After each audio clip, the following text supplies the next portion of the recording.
Again this problem is from ACB. तो अब इसको हम नोडल प्लेन से सोल्व करेंगे, राइट। अगर मान लिया कि हमने बोला कि नोडल प्लेन में क्या है कि हम लोग कहीं का पोटेंशियल जीरो मानते हैं और जीरो उस जगह का पोटेंशियल मानते हैं जहां पर मैक्सिमम सेल पकड़ा है। तो ऑब्वियसली यहाँ पर मैक्सिमम सेल पकड़ा गया है। मान ली कि यहाँ का पोटेंशियल हमने मान लिया 0 वोल्ट, ए पॉइंट का पोटेंशियल हमने मान लिया 0 वोल्ट। देखिए ये इधर बढ़ाएगा सेल तो यहाँ का पोटेंशियल क्या हो जाएगा 2 वोल्ट। ये जो ब्लू कलर से लिखा है उसकी यूनिट वोल्ट में है, पोटेंशियल हमें लोकेट कर रहे हैं। और ए से इधर जो जाएगा, ए से इधर जो जाएगा, इसका पोटेंशियल क्या होगा, ये दिस विल बी -2 और ये कनेक्टिंग वायर से कनेक्टेड है तो दिस इज -2, राइट। ये सब -2 हो जाएंगे। अब देखिए हमको कैपेसिटर के हर एंड का पोटेंशियल चाहिए और नहीं है तो बी का पोटेंशियल हम मान लेते हैं x, बी का पोटेंशियल हम मान लेते हैं x। अब हमको एक ऐसा लूप लेना है जो किसी वायर को न कट करे और कैपेसिटर के बीचों बीच जाए। तो ऑब्वियसली हमारा ये हो गया, this will be the loop. देखिए जिसको हमने दिखाया है ये रेड कलर से, ये लूप, और इस लूप पर जो नेट चार्ज होगा वो क्या होगा 0। इसका कैपेसिटेंस हम लोग C मान लिए हैं। तो देखिए अब अगर इसका इक्वेशन लिखेंगे तो क्या हो जाएगा, ये देखिए यहाँ से अगर इसका कैपेसिटेंस हम C मान लेते हैं, ये दिया नहीं है प्रॉब्लम में, तो ये क्या हो जाएगा C ब्लैक कलर से मानते हैं, इसका कैपेसिटेंस C है। तो आइए नोडल प्लेन मेथड से इसका हम इक्वेशन लिख रहे हैं, राइट।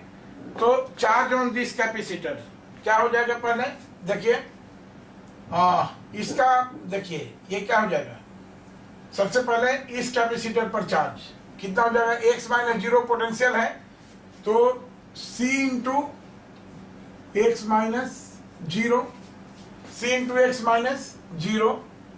अब ये देखिए यहां से क्या हो जाएगा प्लस 2 इंटू x - 2 हो जाएगा यहाँ पर x - 2, 2 इंटू x - 2 और फिर अगर इस कैपेसिटर पर लिखेंगे तो प्लस 2 इंटू ये देखिए x - 2 दैट इज x + 2, तो 2 into x + 2 is equal to 0।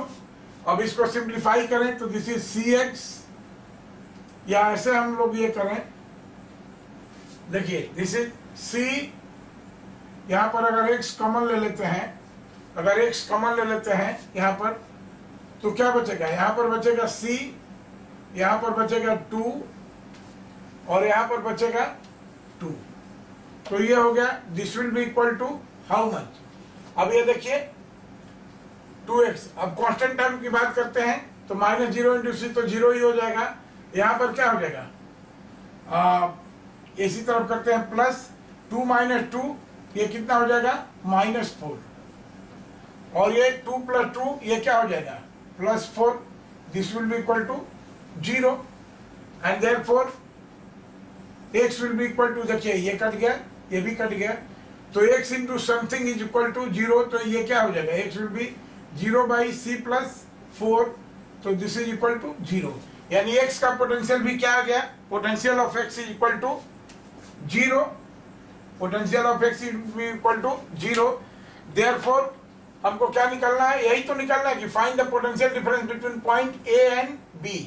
तो A और B के बीच पोटेंशियल डिफरेंस क्या है 0, therefore VAB is equal to 0, this will be the answer. Okay.